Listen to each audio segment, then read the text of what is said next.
Coming up this week, Off-Screen. We reveal our top 10 movies of 2016. All those to come and more, Off-Screen. This is Off-Screen. Off-Screen.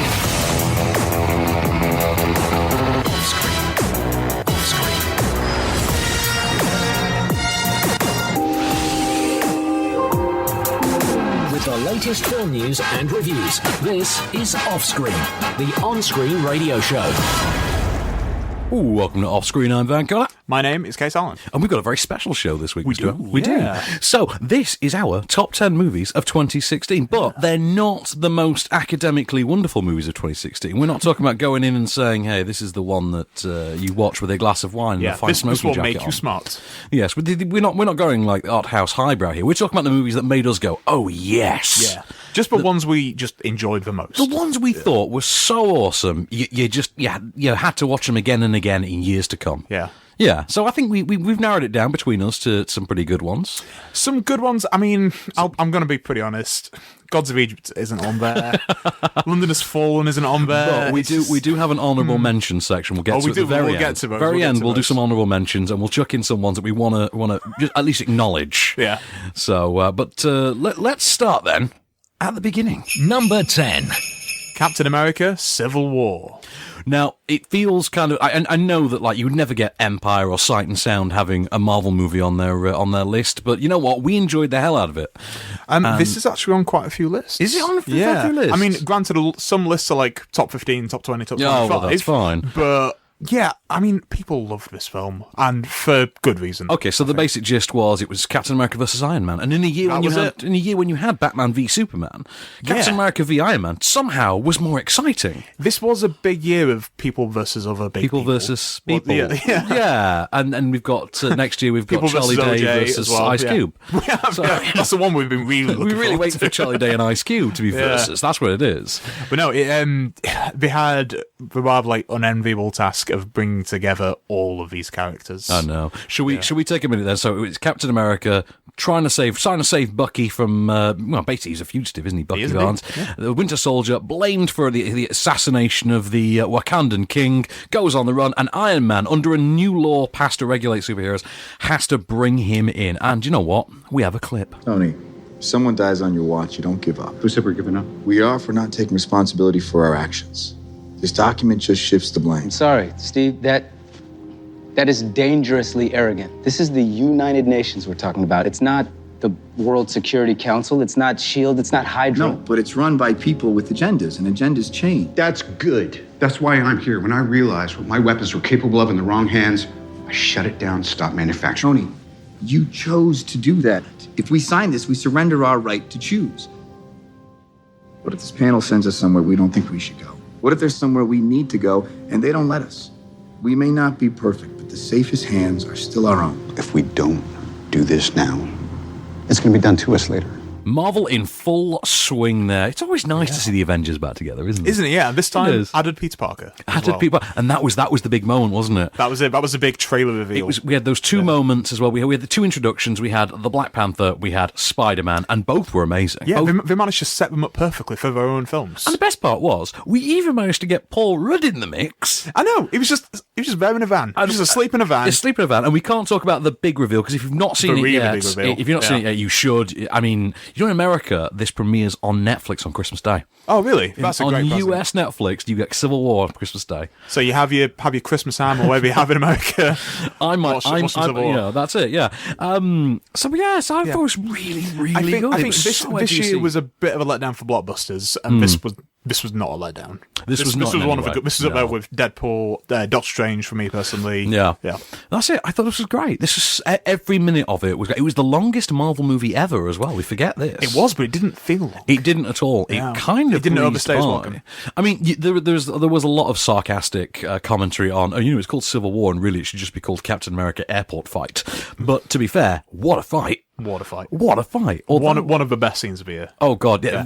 I think when you look Certainly back, one of the best on, films in a superhero film. When you look back on 2016 as a year in film, You'll that airport remember fight that. is gonna come up because it was It's so beautiful. big and Yeah. But also it was a film that was so imbued with like tragic moments and somber moments and divided loyalties. And it had all the trademark Marvel humour. It as did. Well. Somehow they managed to get that humour in there. Yeah, they managed to be dark and light at the same time. And Paul Bettany for you. finally got something to do as not Ultron, the Vision. Yeah. So yeah, I'm happy with that. I'm chuffed. I thought it was a great time. It was almost the Civil War movie I always wanted to see because I was a big fan of the comic books going back to 2006, I think. Maybe we'll see a Civil War 2 at some point. Well, there is a Civil War 2 comic, so it's entirely possible. That's what I mean. Yeah, entirely possible. We have got Captain Marvel now. Well, and we have got Infinity War and Infinity War 2. Well, Infinity War A or Infinity War B to come. Just giving you a reason to just stay alive, doesn't it? It really is. Number 9. Life animated. Now, this was because I wasn't going to include this in the top 10, then you brought it up. I'm like, actually, yeah, we should. I watched it on Saturday for the first time with my wife. She cried how many times? So did I. A good 6-7 times. I welled up, and then there was one bit in particular where I was just. I was going to say, I was you had to gone. break at some point. Okay, Yeah. so this was the story Niagara of... Falls, Frank Angel, Niagara Falls. Just the time of year, you know. It is, so this was the story of Owen Suskind. Yes, it was, yeah. A young... he's about 23, I think we're told. He's 23 at the start of 23 the at the start of the film, which seems to take place over about 18 months, 2 years, I think, thereabouts. And it's the story of he's an autistic young man who has found his way to access the world through Disney films, through Disney animation. Yeah. And it's a really sweet and tender look at how his love of Disney has... I think like the first maybe 3 or 4 years of his life, he's pretty much mute for. They do most say of that, it, yeah, until they use the Iago puppet to do so. I'll tell you what, we've got a clip. I started a Disney club so I can get to know more people and they can be around me, so I can be more popular. Shannon? It worked. Tonight we're watching some of The Lion King because this year's the big 20th anniversary of the original release of The Lion King. Yeah, sure. Shall we? Not only am I a big Disney fanatic, but I also like to play magical movie scores on this piano.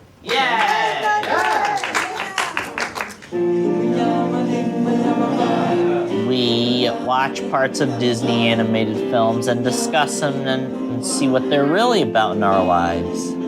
So Life animated. Wow, this was really something. Do you think this was. Do you think it's going to get Oscar recognition? This one? It's been shortlisted. It's one of the 15 docs that have been sent in for consideration. So I really, really hope so. It's been a very strong year for documentaries. It has. Wiener was great. Wiener was a really good documentary. There's one I want to see. There's an O.J. Simpson one called O.J. Made in America. Yeah, I'm curious about how that qualifies for Oscars because it's a 3 or 4 part. I think it's a 5-part ESPN series. It's 30. Yeah, but I believe that it was edited as a film as well. Oh right. Do you know what? There's that. What's that? A Trip to Italy. Yeah, you're thinking, the Michael Winterbottom thing. Michael Winterbottom, where it's a series, but we can also edit it down as a film. Fair enough. I believe we've done that, so it is indeed eligible. But this really caught me off guard. It really Even though does. you told me I was going to be a wreck. I told you ahead of time. This made me a broken shell of a man. I mean, Didn't it just? Yeah. He's as an interview subject. He's so completely sincere. Absolutely, and he's just so lovable. Yeah. As just as a human being, he's still a lovable guy. What I loved about it as well, you get a sense of who his family are as well. Like it would have been easy to just focus just on him, but his brother is like the nicest guy. That's in the world. it. I found the relationship between he and his older brother. Yeah. That was the core of the film. You for don't me. find it forced as well. You don't It find him no. being sort of like lumbered with, oh, this is my lot in life. I've Yeah. got to look after my brother all the time. It's what he wants to do. Yeah, I thought it was a really sweet relationship. It was really nice to see it played out the way it was. I thought his relationship, Owen's relationship with his girlfriend, because he moves into basically assisted living. Essentially, yeah. Assisted. At one point, yeah. What do you call? I think it is assisted living. Isn't yeah, it? it is, Assisted yeah. community, and his girlfriend does as well. And it's just really nice to see this relationship unfold and him deal with adult heartbreak and things. like Yeah. that. And it's really Things great happen to see within it. that, yeah. And it does absolutely. have a moment that just had me because it is a funny documentary as well. It's a very You do laugh yourself senseless at times. Oh, some things that Owen says. Yeah, and there's moments. Fantastic sense of humour, yeah. When the brother's saying, I tried to talk to him about sex once. Sex, yeah. And I tried to explain what a French kiss was. yeah, and it just the didn't Disney work. movies just stop at that point. Yeah, there's a point where he says, short of showing him Disney porn, I couldn't explain what sex is. And you kind of feel for him because you think that's such a kind of related. In the same scenario, you would have the same problem. Oh, yeah. And you think, I can kind of relate to you on that. I get where you're coming from. And I love that about Life Anime. I thought it was a tremendous film. So before we move on to, before we cut to the jump, before we come back and do, numbers 8 through 6, we should plug the podcast edition because let's do it. Obviously this is our end of the year show. Yeah, this is our big one. It's Big Bang. This is our Big Bang.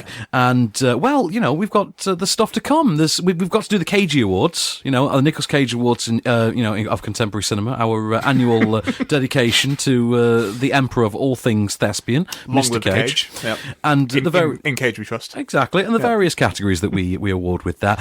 And that's something we can't fit in the radio edit. We have to put in the podcast extras, as well as, our in memoriam section and our ones who are sadly still with us, and our worst films of the year, because we're not going to get to fit that in. I've already got my list. I know, we will get to it, don't you worry. But so go on Acast, SoundCloud, Deezer, TuneIn, iTunes, OffScreen, get the full version, and just basically after you get this version of the show, but after the end credits, you get slightly more. You get, in this case, the Cages, and of course, this year is our end of year moment of Cage.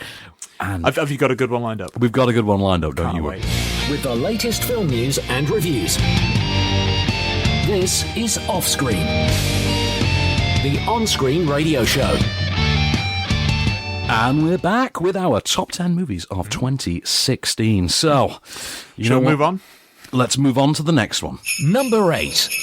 Hell or High Water.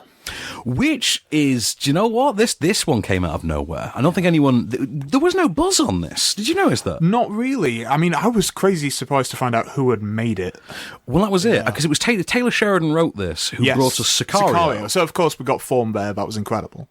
And on the directorial front, who do we have for the director on this one? The director that made Starred Up. Oh, of course, yeah. And again, from Northumberland. It's just no one expected that either. It was like, really? His name, let me just get back to it, David Mackenzie. That was it, yeah. I just didn't see that coming because worlds apart from the likes of Starred Up. Absolutely. So it's more of a neo-Western. This is it. Neo-Western's perfect way to call this. Set in the present day. But this was kind of like the year of a neo-Western. Kind of was, yeah. But it was played as a Western despite being in the present day. And what you had were two brothers, played by Chris Pine and Ben Foster. Did you ever think, by the way, we'd be doing an end-of-year favourite movies list that starred Chris Pine? No. Really? No.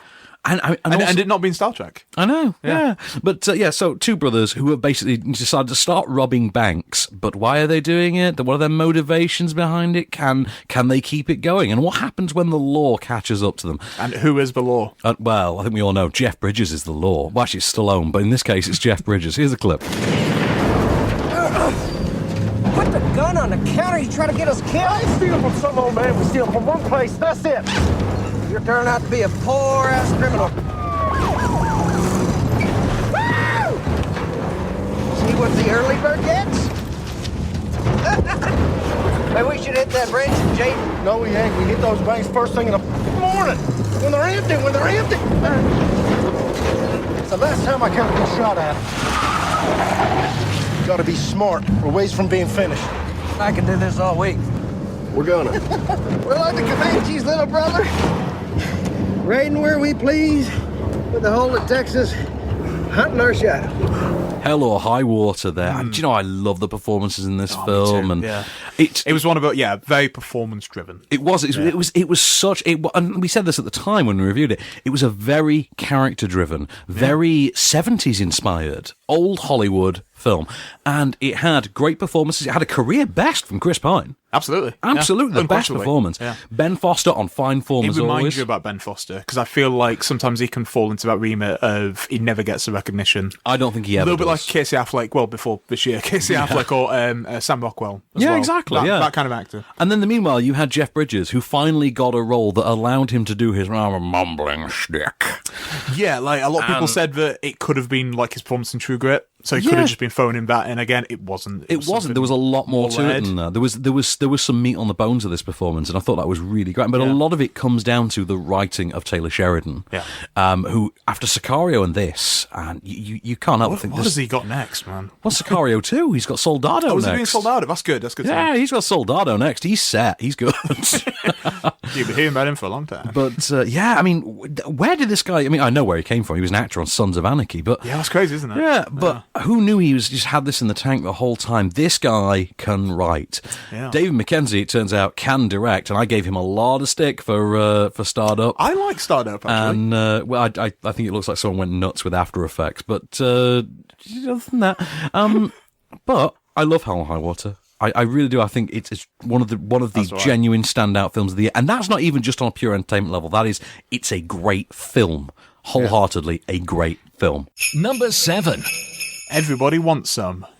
Now, for disclaimer on this one. Yes. Okay, you added this to the list. You added this to the list, right? Yeah, this is probably like the latest addition to the list. I hadn't seen it, and then last night I watched it. On my recommendation. On your recommendation. Saying it was on my list, you've got to see it. Because I didn't want you to be able to, say I didn't give it the chance. Now, I did give it the chance, and I'm doing this... What was the outcome? I'm doing this publicly, Mr. Allen, so, there is going to be an audio record of this forever. I am sorry, you were right, I was wrong, stop waving your arms around, you gibbon. It was tremendous, and the minute I was done, my response was, this has to be in the 10 best films of the year. This is phenomenal. Yeah.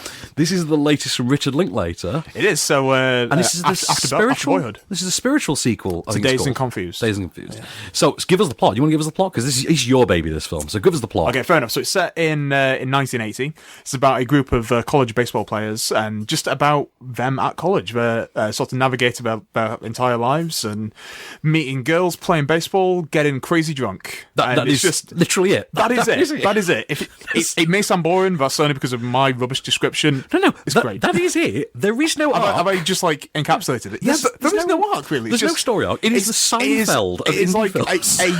a year in the life of these boys. It's not even a year, is it? No.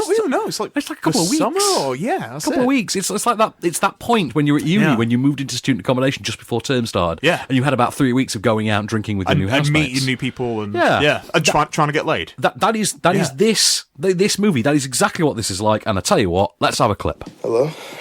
Hi. Is this the guy that left the flowers on my door? Yeah. Yeah. Hey, you're the quiet guy in the back seat, Jake. Yeah. Hi. Hi. It's the quote-unquote auburn-haired girl in 307. That was just so there wouldn't be any confusion, but, wow, I'm glad you called. That was quick. Yeah, no, I mean, it was the least I could do after you went to all that trouble. How did you know what room I was in? I'm an investigative journalism major. I have very special ways. So, I guess you know my name then? Yes. As soon as you tell me.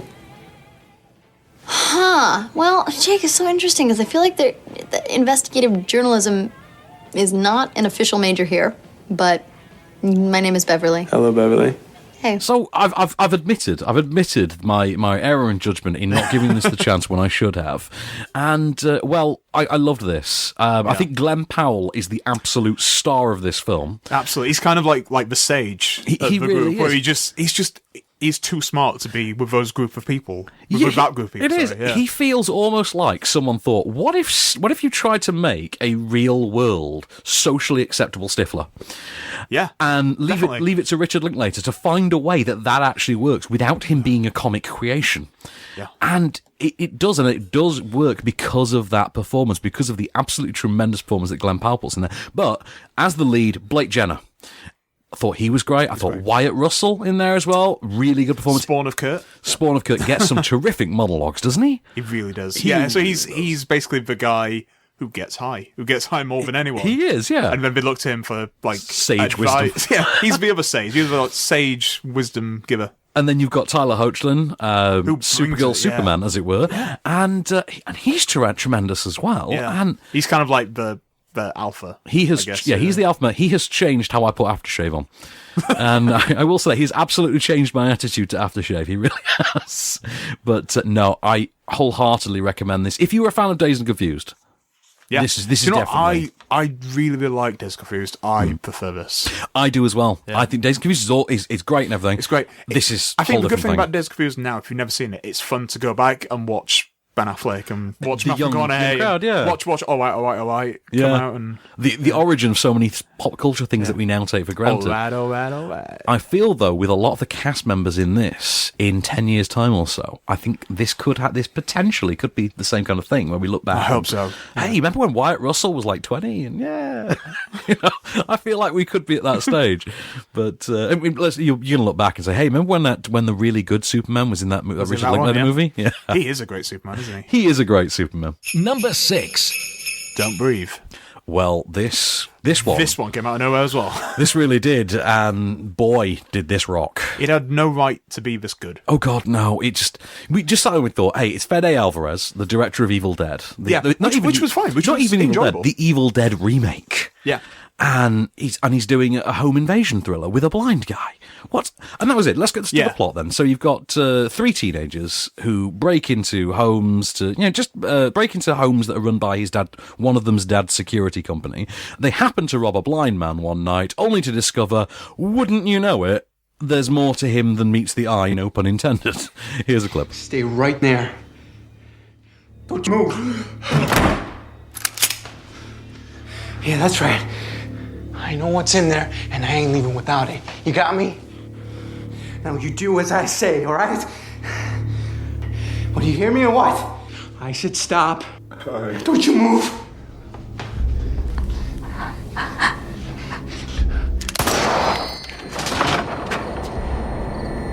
What are you gonna do now, huh?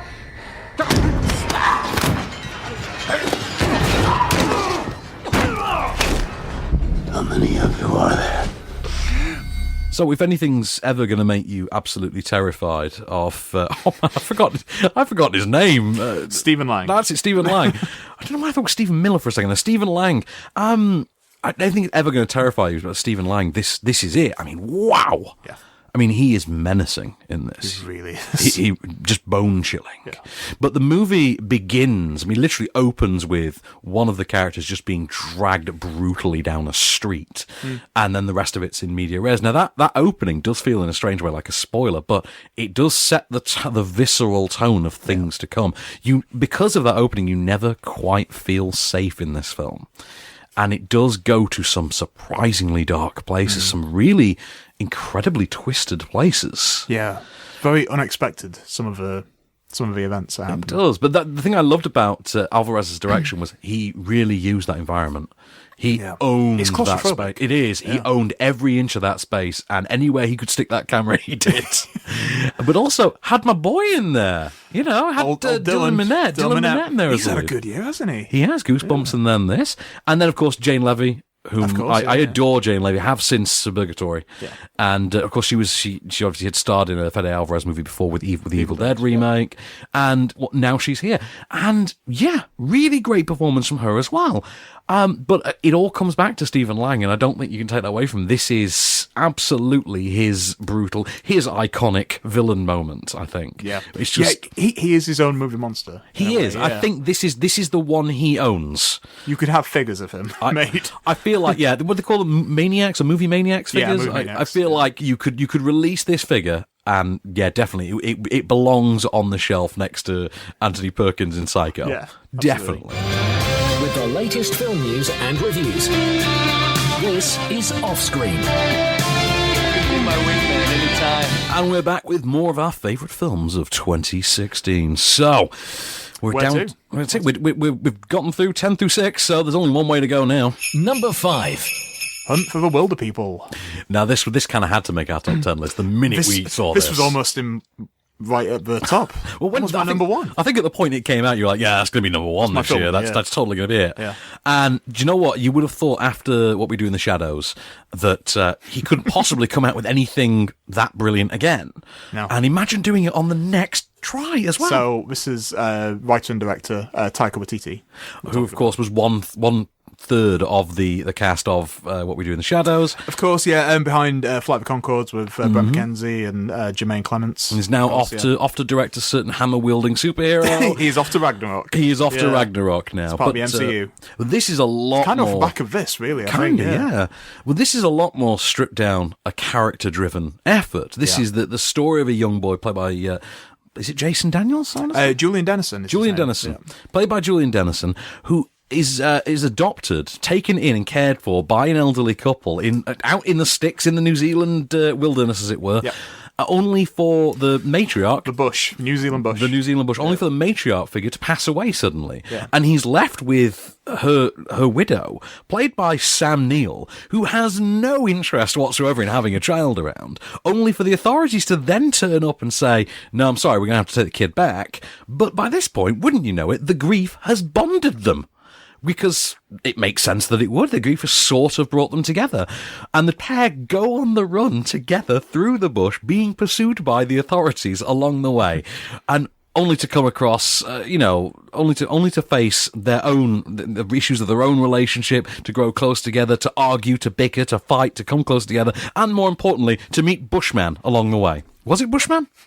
Bushman! Yeah, it is. Here's a clip. Come on, give me some bars so I can communicate with the outside world. Ricky, take a look at this. Oh, Uncle, we're famous! Hector Faulkner, 65, and Richard Baker, 13, have been missing now for 6 weeks. Faulkner is Caucasian. Well, they got that wrong because you're obviously white. There is a fear for Faulkner's mental health following the recent death of his wife. Police are not ruling out kidnapping. Kidnapping? Park rangers have been alerted for anyone seeing the pair should report back to the nearest police station. Oh, Uncle, you're basically a criminal now. But on the bright side, you're famous. I think I'm crazy. And Asian. It's a man in the bush. Bushman! Rhys Darby. Rhys Darby, yes. And you know what? It's so great because it's basically a cameo. Essentially, yeah. Because obviously Rhys Darby was Murray in Flight of the Conchords. Yeah. And yes, he's got form with Tiger. And it's such a great little appearance. And Bushman! It's and great, absolutely brilliant moment. Absolutely adored this film. It had such heart. It had such soul. And also such comedic chops. Absolutely. From both of them, but mainly from Julian Dennison. Julian Dennison, who I saw in Paper Planes earlier in the year, and I thought he was impressive in that. I think he's genuinely brilliant in this film, and just such an energetic and likable young comedic figure. And having Sam Neill to bounce off of, I think... How great was it to have Sam Neill back? Oh, yeah. And also just the chemistry between them, despite the age gap, they're so good together. It's essentially a two-hander, and they handle it well. But no, really loved it. Number 4. Rogue One, a Star Wars story. Well, this is a very recent. This is probably the most recent addition to this. We list. reviewed it today. We did review it today because obviously we pre-record this in advance. It's December 14th today. So yeah, talk to you from the past. Rogue One isn't even officially out yet. You realise that? It's true. It isn't officially out yet. We've added it to the top 10 of the year before it's even out. Midnight tonight. It's true. It's released. We have seen it, obviously. Yeah. So, otherwise, it would not be on our list. We'd be terrible critics if we hadn't seen it. We just put it on just because it's Star Wars. Yeah, exactly. Yeah. So, Rogue One, Gareth Edwards directs the first ever Star Wars anthology movie, which takes us back to the plan to steal the plan to steal the plans, effectively, for the Death Star. Yeah, it takes us to the opening crawl. Literally takes us to the opening crawl of A New Hope, starring Felicity Jones, starring Forrest Whitaker, starring Diego Luna, and you know what? Here's a clip. Why does she get a blaster and I don't? What? I know how to use it. That's what I'm afraid of. Give it to him. We're going to Jeddah. That's a war zone. That's not the point of... Where'd you get it? I found it. I find that answer vague and unconvincing. Trust goes both ways.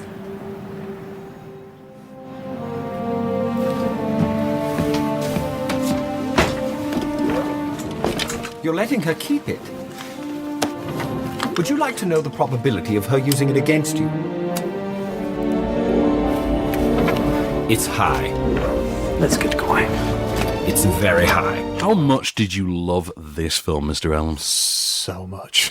I know. So much. I just adored it. It was like nothing else. It was huge in scope, huge in character as well. It was. But at times, it was really, really small and intimate when it needed to be. And that was the thing. I liked that I think for probably the very first time in a Star Wars movie, it really got under the skin of its characters. Because I think as well as Star Wars has always handled in its better moments, it's the inclusion of great characters. This was the first time that they really made a properly character-driven action film. I mean, also, this is the first outright Star Wars action film, I would say. Yeah, certainly the first war film, out and out. Well, that's it. I mean, and this genuinely puts the war in Star Wars. It does, yeah. That could have been the tagline if it was going to have a tagline. Oh, it absolutely should have been the tagline. But no, I love Felicity Jones in it. I think K2SO steals the show. Yeah, that is your new favourite droid. Oh, yeah, absolutely. I loved Donnie Yen's character as well. Chirrut Imwe is his character. One day I'm going to remember that. And, probably tomorrow when you see it. Again, in 4DX. And hats off to whoever cast Mon Mothma for this, because they found an actress who just looks so much like the original actress. It's the actual Mon Mothma, isn't it? No, it's recast. Yeah. But it is absolutely incredible. There's some surprises in there. Please don't reveal anything to anyone that hasn't seen it. But if you just even faintly like Star Wars, this is going to blow you away. Yeah. This quite possibly could become a fan favourite. It really could. I really think it will. I think it genuinely might. I think there's going to come a time when people say, post-original trilogy, this was my favourite. They've done it right by not just casting stars. Yeah. It's not a star-driven film. It is an actor-driven film. Yeah. But also, it's character-driven. And it's a war movie. It's everything that you could possibly want. It really is. Yeah. And it's like I previously said, it's about opening call come to life. Exactly. It is terrific. It is like an expanded universe novel finally adapted for the screen, which I never thought we'd get. But lo and behold, here we are. Number 3. Green Room. Well, this has a little added twinge in the tail for this one because, of course, Anton Yelchin is no longer with us, and this isn't his final role. His final role so far is in Star Trek Beyond.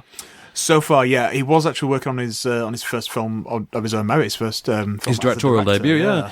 Which I believe is still going to be. I think that's still happening, yeah. But this is one of his last to date releases. Yeah, and it came out just before he passed away, I believe. It did, yeah. Yeah, it was May this year when it came out. So sad. And the movie is so good as well. Yeah. Now, if we boil this down, effectively what you've got is From Dusk Till Dawn with neo-Nazis. Yep.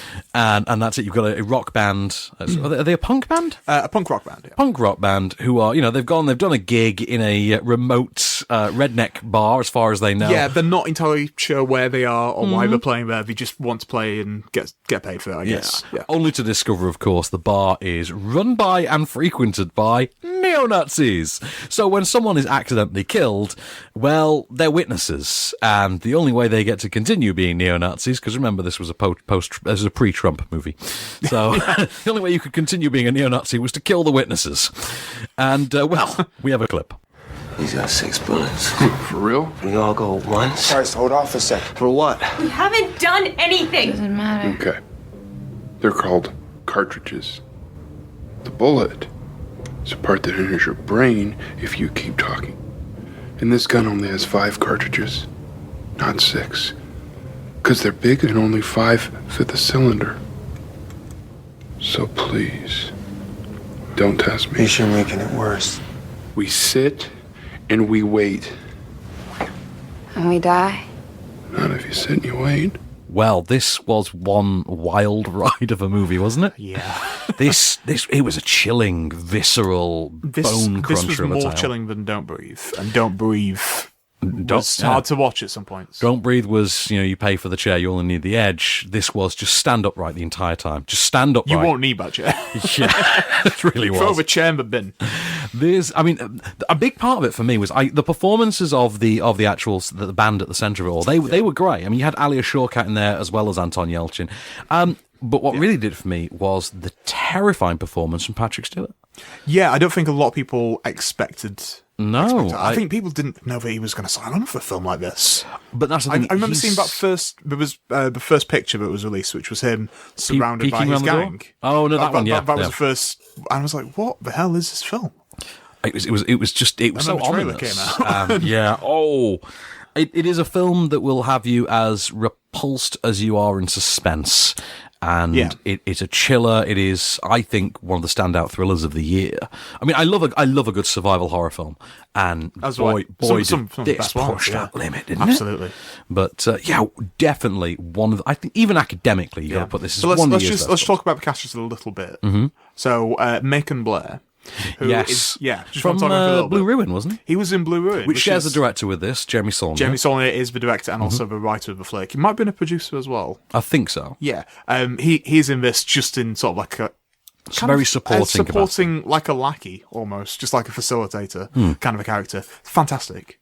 Incredible. Oh, absolutely brilliant. No. And also Imogen Poots, who is sort of the female lead, I would argue. I would argue kind of, yeah. Yeah. Alia Shawkat kind of takes a back seat, doesn't she? Yeah, but it's fantastic to see her in a film. This was a tremendously well cast, really well executed, stylish, but nasty looking at the same time. So nasty. Stylishly nasty looking. Yeah. And I don't know about you, I loved the hell out of this. I can't wait to watch this again. With the latest film news and reviews, this is Offscreen, the on-screen radio show. And we're back and dancing for one last time this year. So we're on to the final 2 films in our top 10 of 2016. So I'll tell you what, we'll do number 2 and then shall we look at some honourable mentions before we reveal number 1? I think that's a good idea. I think we'll be fair about it. Number 2. Bone Tomahawk. What a title. No, it is the most metal title of the year. For the manliest film, probably. Yeah, signed the manliest man. Yeah, exactly. Mr. Russell himself. So Mr. Kurt Russell is Father back. Father of Wyatt. Is back. And he's back in a Western, no less. I know, well, he was back in 2 Westerns. He was, wasn't he? Yeah. He did Hateful Eight. Hateful Eight in January, and this. Well, what a year. Exactly. Yeah. Well, this was a real subterfuge kind of a film. We can't really say too much about the plot. Yeah, it's one of those films you way. want people to just experience it for themselves. You kind of have to experience the roller coaster ride of this plot for yourself. But we'll give you the truncated version, which is that Kurt Russell is the town sheriff who is called into action to lead the townsmen, as it were, when the local doctor's wife and several other people are captured by indigenous cannibals, a cannibalistic tribe of the locals. We have a clip. Mr. O'Dwyer, I need to say this to you, and I don't want you to get sore. We're making a 5-day journey in 3 days, riding along and sleeping the bare minimum. We need to take care of these animals and ourselves. I ain't thinking about myself right now. I know you're not, which is why I'm putting this to you direct. If our horses die before we get there, or we go into hostile territory, weak and foggy with exhaustion, we won't rescue anybody. The only advantage we have over these cave dwellers is being smarter. So let's not lose that. It ain't gonna be easy making camp while these savages... I know it won't, but we need to keep ourselves collected. Well, it ain't gonna be easy. Oh, this one, really. The thing with this film is it had, there was just you thought you knew what you were in for. And you feel it for the longest time. You feel it. Like a slow burn western. Yeah, and then it ups its game. It ups its game, and it comes out of nowhere. You're not ready. You're not. This was a directorial debut as well, wasn't it? Yeah, by S. Craig Zahler. And he's gone on to some quite impressive things since. He's got some quite interesting stuff lined up. He's got a film with Vince Vaughn, which doesn't sound like a Vince Vaughn project at all. No, but he's also rebooting the Puppet Masters franchise. He is, yeah. So, and I'm really intrigued to see what he can do with something that, but apparently it's going to be very meta as well. But the thing for this was all about the performances and sharp writing. This was, I mean, when did you ever think you would be able to come out of a film and say, my God, Matthew Fox was amazing in that. Nobody has ever said that about Matthew Fox. Not since seeing Alex Cross. Which has my favourite tagline of a bad film ever. Which one? Don't cross Alex Cross. That's amazing. That's the tagline for Alex That really Cross. is amazing.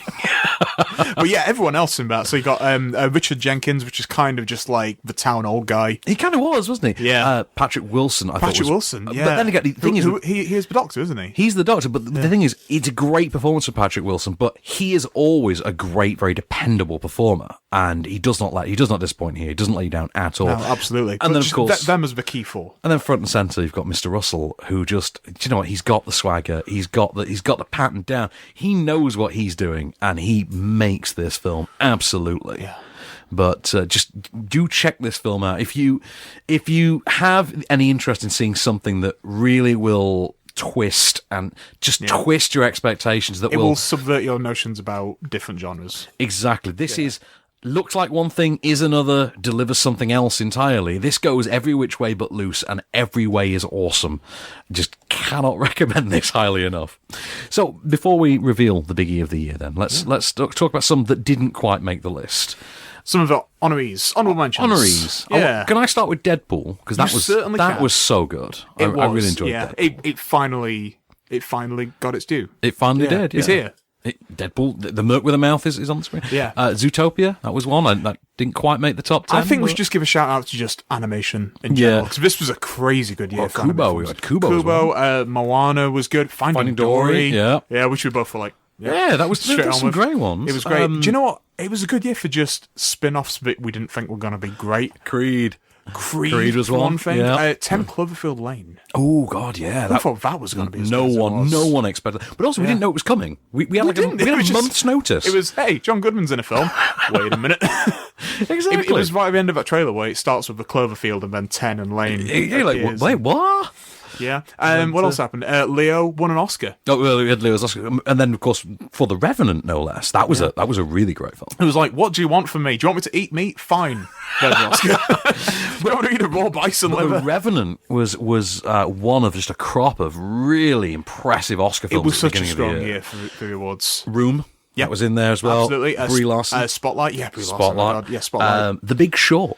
I thought that was really good, The Big Short. Yeah, from the director of Anchorman. No one expected that, did they? Comes this financial, hard-hitting drama. And he's doing a Dick Cheney biopic next because... I can't wait. Why not? I cannot wait for it. Just trying to think what else there was this year. Oh, I really enjoyed Popstar Never Stop, Never Stop. As did I. That was good. Like, not enough people saw that. I don't know if it's because it wasn't marketed as well. I think that for me, I think that's the comedy of the year. That one. But, would you put? I don't know. I might give that to Hail Caesar. You know. Ooh, that was also one of the honorable mentions. It's been a great year for comedies. It really has. I mean, I know you didn't enjoy it as much as me, but The Nice Guys. I can see why it would make your list. But it has just been a really, really strong year, and there's been some amazing stuff. Do you know what else happened? Go on. Daniel Radcliffe was a farting corpse. Oh, Swiss Army Man. Swiss Army Man. Was, I just want to give that a quick shout out before we move on. That was really good, Swiss Army Man. I did really love that. I loved Paul Dano's performance as well in that. Yeah. And just wow. I mean, I also enjoyed Benedict Cumberbatch in a film. Doctor Strange? Yeah, Doctor Strange. Steve. That was an awesome one. Yeah. I mean, I'm looking forward to seeing what Marvel we get next year, but yeah. So, well, we've had a trailer that just recently dropped with certain web crawling. Two trailers. Oh, because we had Guardians and then we had Spider-Man. And then Spider-Man finally came home. So let's unveil then the one you've all been waiting for. Number 1. Arrival. Well, it had to be, didn't it? It absolutely had to be the film of the year. We were kind of tossing and turning between this and Bone Tomahawk, and then we sat down, we looked at ourselves, and we were saying, what are you doing? Just give it to Arrival. And you know what? Worth it. I thought this was a tremendous one. Yeah. So, I only saw this a few days ago. I know you did, yeah. Finally saw it. The general gist then for this one is Denis Villeneuve's sci-fi epic in which Amy Adams is a linguist recruited by the US military to find out why spaceships have arrived on Earth and planted themselves a few meters above the ground. We have a clip. Language is the foundation of civilization. It is the glue that holds the people together. It is the first weapon drawn in a conflict. Luis, this is Ian Donnelly. Luis Banks, Ian Donnelly. It's quite a greeting. Yeah, well, you wrote it. Yeah, but it's the kind of thing you write as a preface. Dazzle them with the basics. Yeah, it's great. Even if it's wrong. It's wrong. Well, the cornerstone of civilization isn't language, it's science. Ian is a theoretical physicist from Los Alamos. You'll be reporting to me, but you'll be working with him when you're in the show. That's what they call him, the UFO. Priority 1. What do they want? Where are they from? How much did you love it then, Kase? Well, so much that it's our film of the year. Exactly. Terrific performance from Amy Adams. Yeah. Terrific performance Career from best. Jeremy Renner. Possibly career best. Definitely career best. Yeah. Terrific performance from Forrest Whitaker. Yeah. Amazing cinematography from, is it Bradford Young? It is Bradford Young. He's doing the Han Solo standalone. Oh, he is, yeah. He did Ain't Been Body Saints a few years ago. That was a great film. Oh, yeah.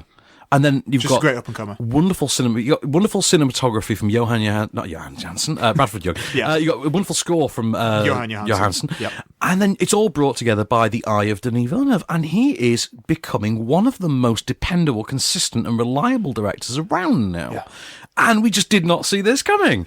This seems to have happened in the space of about 4 years. I know. Over 4 years, about 5 or 6 different films in different languages. And I still haven't seen Enemy. That's the best part. Oh, Enemy is great. I still haven't seen it. Enemy.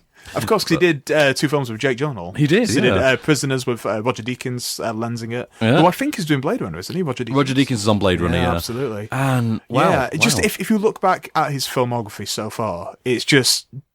When Ridley Scott can turn him out, and he's got such a bizarre, crazy, eclectic filmography, there's some kind of parallels there between the two of them.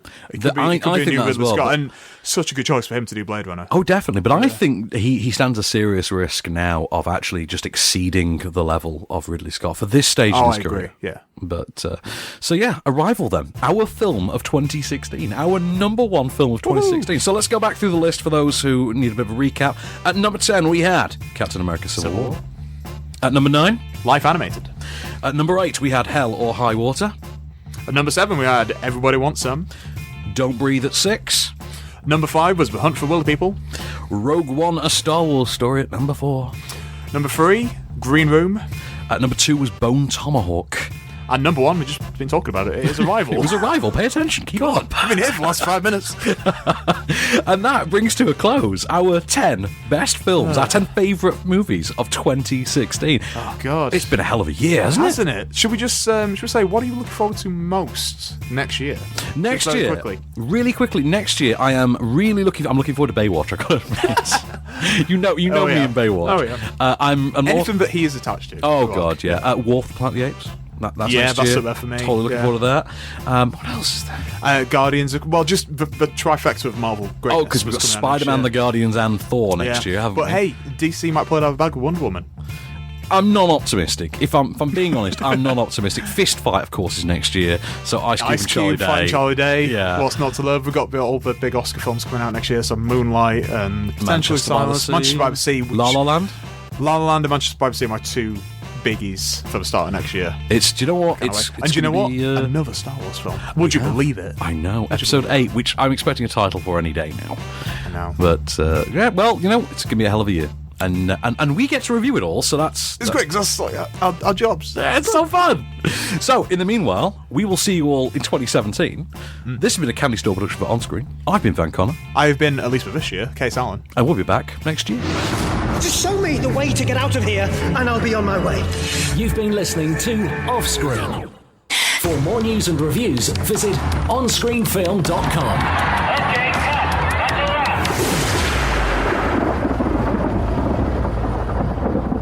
Hi, unfortunately, due to illness, Mr. Allen isn't available to do the podcast extras with us for this edition, which is a shame because it's the end of the year and we want to do a whole song and dance. We want to do our in memoriam section and talk about all the the greats we've lost this year and some of the not so greats. There must be 1 or 2 in there. We also want to do our Cages, our Nicolas Cage Awards for cinema for 2016. But as I say, he's ill, so we can't really do them, and you don't really want me just doing them, so we'll have to leave it, I guess. But even though this is the last one of the year, we will be back. We're taking a week off because, frankly, there's no films out for a week after this. There's all the New Year films, and then really there's nothing. And then film screenings don't start again until the 9th of January, and then, well, we're better off just resuming them. But the good news is there are some great ones.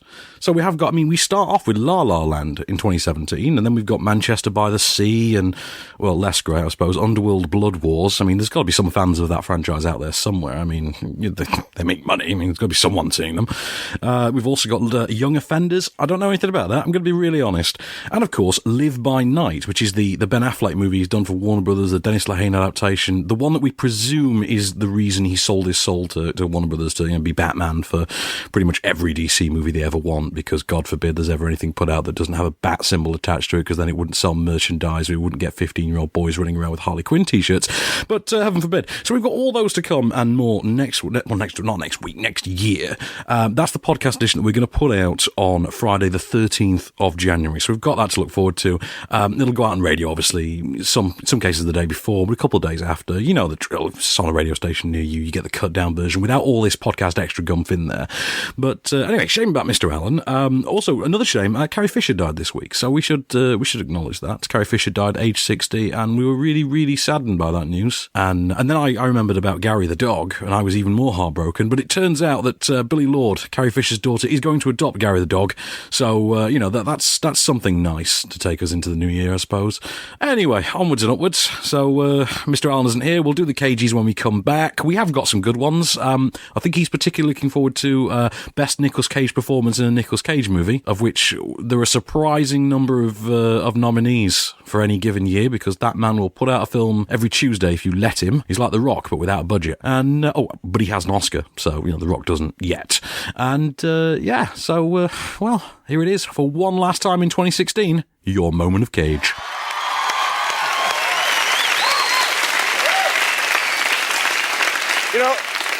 This has really been a terrific fall. I've got a hit movie out, Honeymoon in Vegas. But for me, the most fun thing about the movie was working with Sarah Jessica Parker. I mean, she was real funny and really great. And she has the most beautiful big breasts. I mean, they were so pretty, and I was like this close to them every day. I mean, it was so fun. The last film I had that much fun on was Moonstruck, because I mean, Cher has this really incredibly beautiful ass. I mean, it's so great. I have to tell you, if you ever see Cher in person, do yourself a favor, get up close to her and see for yourself. But I think it would really be unfair if I didn't mention Kathleen Turner. Nick. Yeah, Davey. Could you come backstage for a minute? I think Lorne wants to talk to you. Okay. I'll be right back.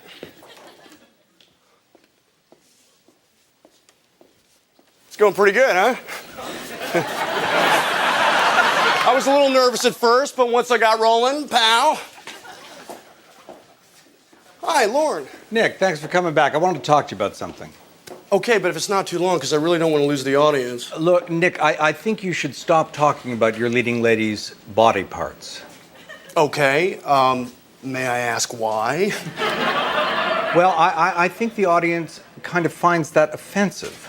Why? It's true, isn't it? What, am I wrong about Sarah's breasts? I mean, they're beautiful, aren't they? Of course, Sarah's breasts are beautiful. I just don't want the audience to think you're sexist. Sexist?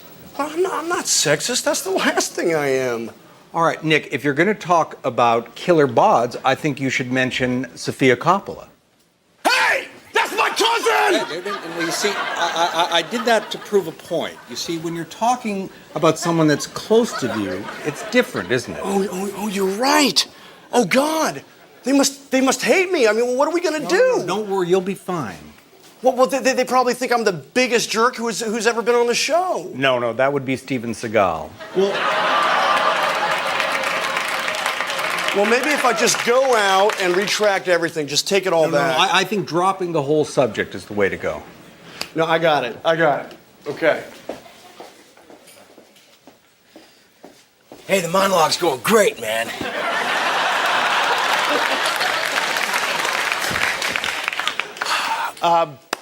One thing I forgot to mention, James Caan is also in the movie, and he has the best ass. Believe me, Cher's got nothing on James Caan. Well, we've got a great show tonight. Bobby Brown is here.